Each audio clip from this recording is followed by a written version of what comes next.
whether this would be useful, but there were people that were dubbed outsiders. For whatever reason, they sought to spread the sterility virus.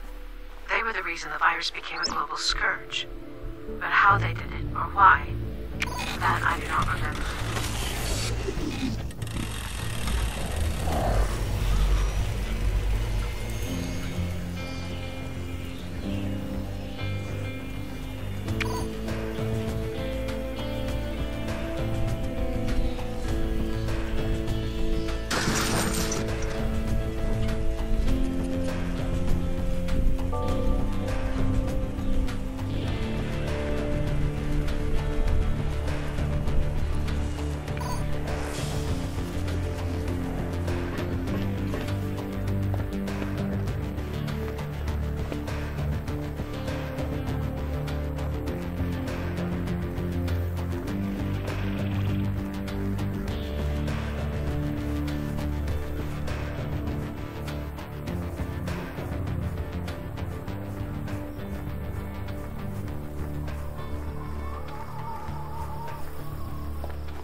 Did you bring the module? Yes. How do I install it? There should be a pipe inside the chest. A trachea. The air passes through it, so you need to connect the module to it somehow. All right.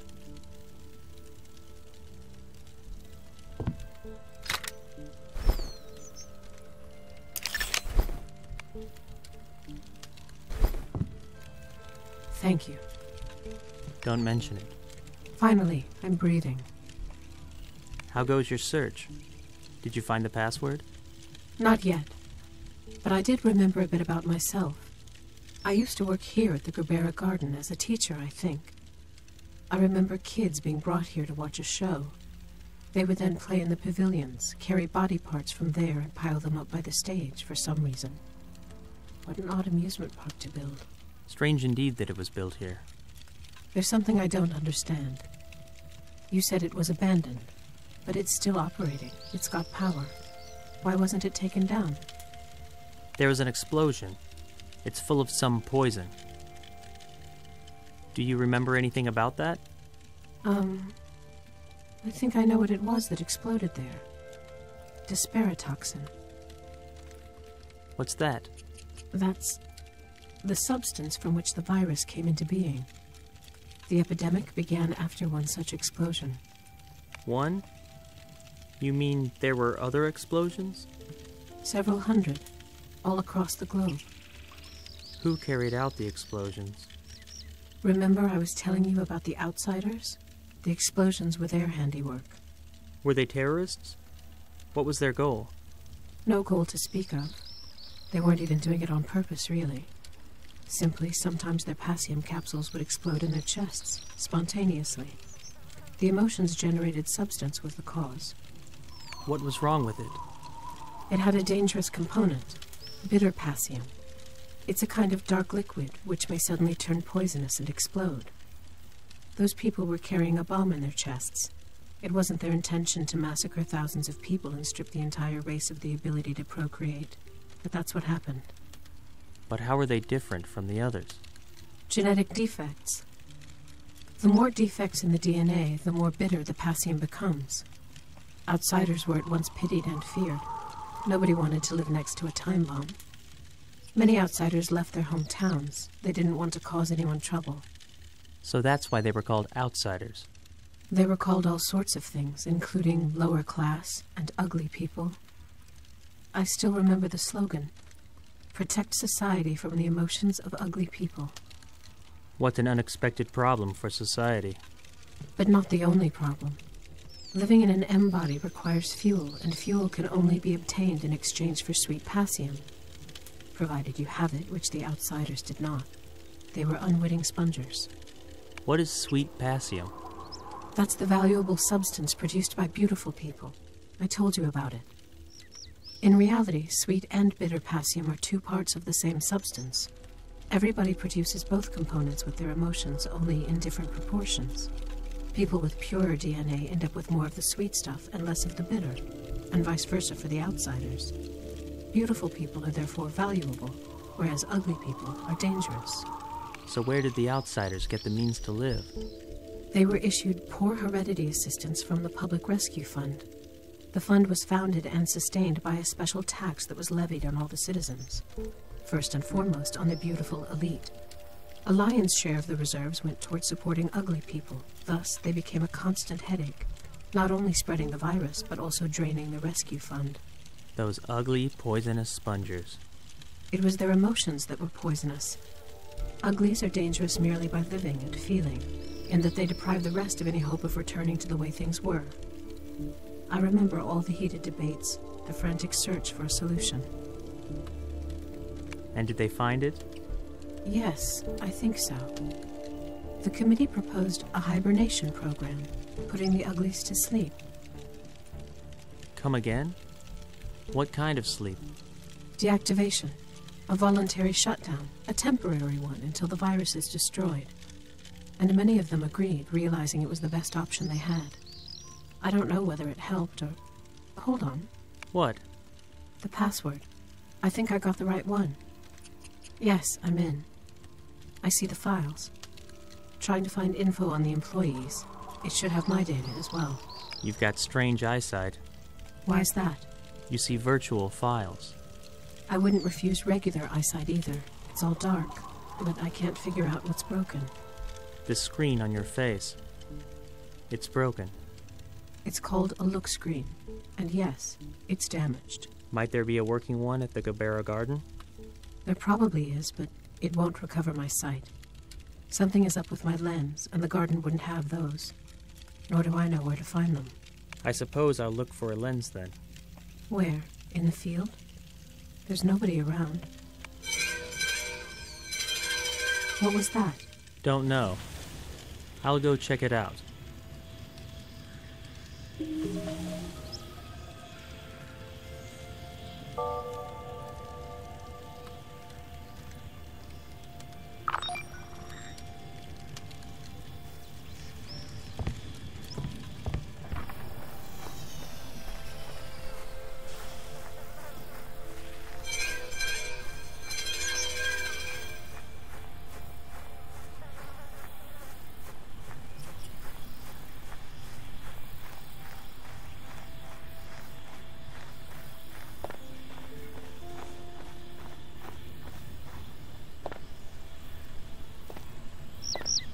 Well, where'd you disappear to?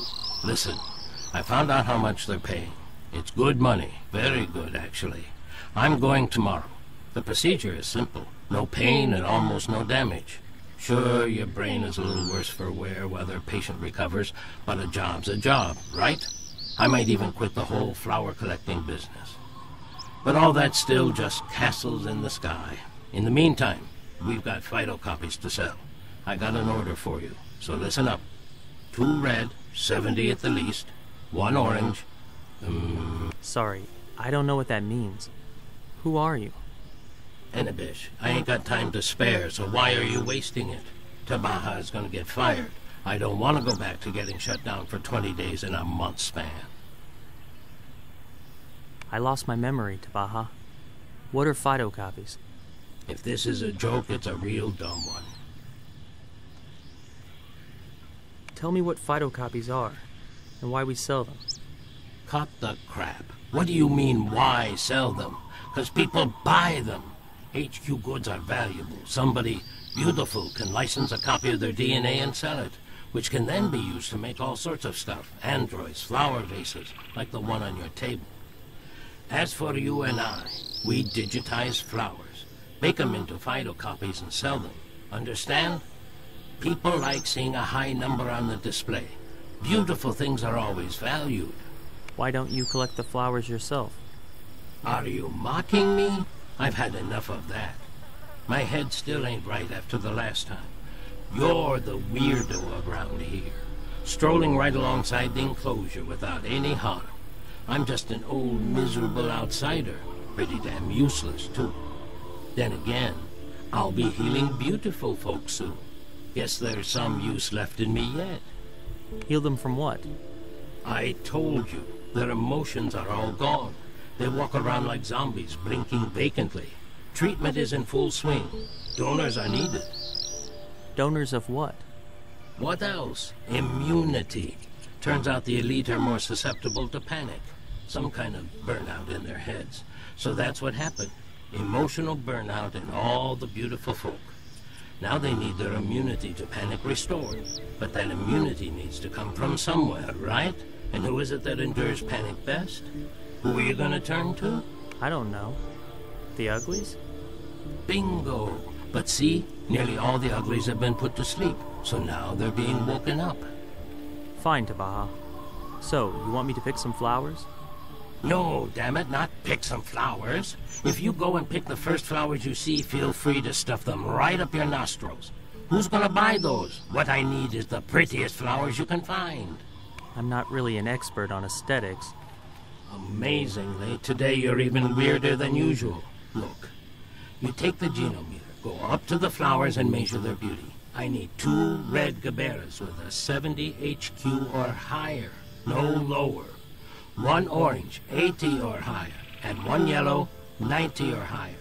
Make sure to measure only fully open flowers, else the phytocopier will jam up and cleaning it is a pain. Aim at the center of the flower, lest it close up before you're done measuring. Once picked, digitize it with the phytocopier, then pack everything. Pack into what? Same as always, into a box of covers. All right, that sounds doable.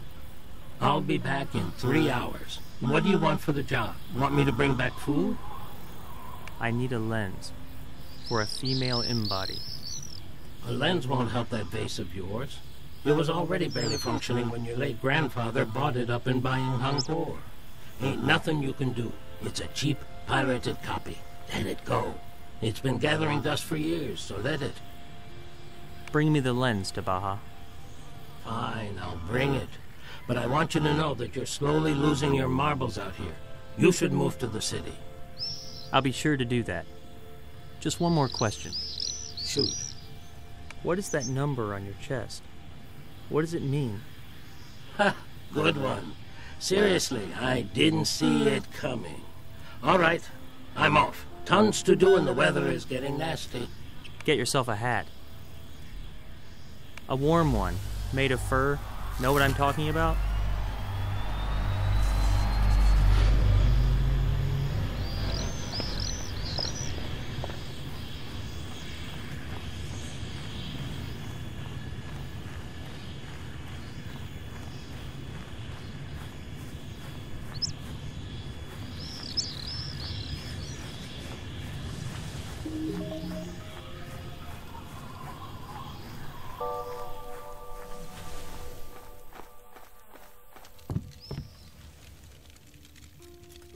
So, about the lens. I already know. I heard your conversation. A lens in exchange for flowers. He's an odd old man, fussy in matters of beauty. Don't forget to take the device you mentioned with you. Genometer? I don't even know what that is. If I understood correctly, that's the heredity gauge. You can use it to find flowers with the purest DNA. Very well. I'll figure it out.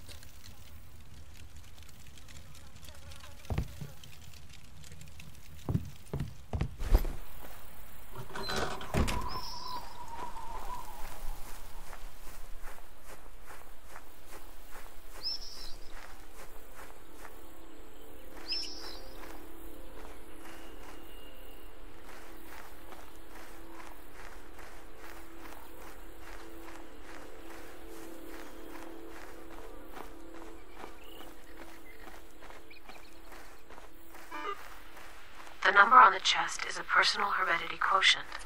Everybody's got one, yourself included. It represents the degree of purity of your DNA. In other words, it's your value to society.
You know, I was thinking I can ask Tabaha to help you with the evacuation. No, Anabish. That's a bad idea. Until I've checked the number of my neurocopy, nobody must know about me. Why is that number so important? Because I'm not sure of my authenticity. We don't know where my neurochip was before making its way to you. If I'm a duplicate, then I'll simply be arrested. At the first registration. Well, all right. It's your call. So, let's check your number. Nothing on that front either. I found a list of the amusement park's employees, but for some reason, my name isn't on it. But I'm sure I used to work here. I need more particulars about the park, anything at all. My memories are fragmented and don't tell me anything. But you remembered something, yes? Tell me. Well, I remember that all kids would undergo a transfer after the show. I don't know why. Undergo a what? A mirror transfer. That's what the procedure of transferring consciousness into a mechanical body is called. Meaning, the kids would leave the Gerbera garden in M bodies. Strange, isn't it? Doing a transfer at an amusement park. Strange is the word. And another thing, their age. These kids were really young, around 5, 6 at the most. What's odd about their age? They were way too young for a transfer. Little kids don't get their bodies replaced, but they did here for whatever reason. And I played some kind of role in it. Only I don't remember what it was. Maybe you'll remember more once your sight is back. Maybe. If Tabaha makes good on his promise. And if there's a functioning look screen in the park. Tell me more about this device. The look screen. Do you mean its purpose? Yes. How does this screen provide sight? The look screen doesn't provide sight. Rather, it displays an image of eyes. I think it's used in a transfer somehow, but I don't recall exactly how. I'll try to remember while you're out. I'm on my way. Which pavilion should I look in? The second. And don't forget... Don't forget what? The box with the phytocopies. Help me understand something. What? Why is it illegal to transfer children? I'm not sure. I think that it has to do with their nervous system, its development. Doing a transfer before it's fully formed is dangerous. Got it. Did you bring what I asked? Help me understand something. What? You said these were 5-year-old kids, right? I don't remember their exact age, but they looked no older than 5, maybe 6. And their new bodies, were they similarly small? No. Nobody even manufactured children's M bodies. There were only 2 standard models, adult and teenager. Children were transferred into teenage bodies. When leaving the Gerbera garden, they looked around 15. Not the coziest garden imaginable. Did you bring what I asked? Help me understand something. What? Whose eyes are on your look screen? Mine. The same eyes I was born with. The same shape and proportions. Everything is stored in the genochip, my entire DNA. Got it.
wanted to know about the look screen.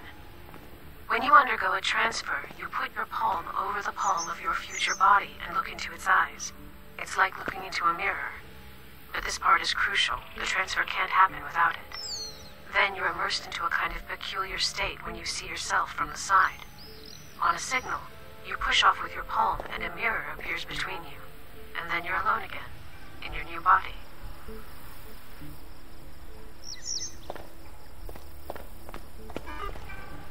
I see you. Opening.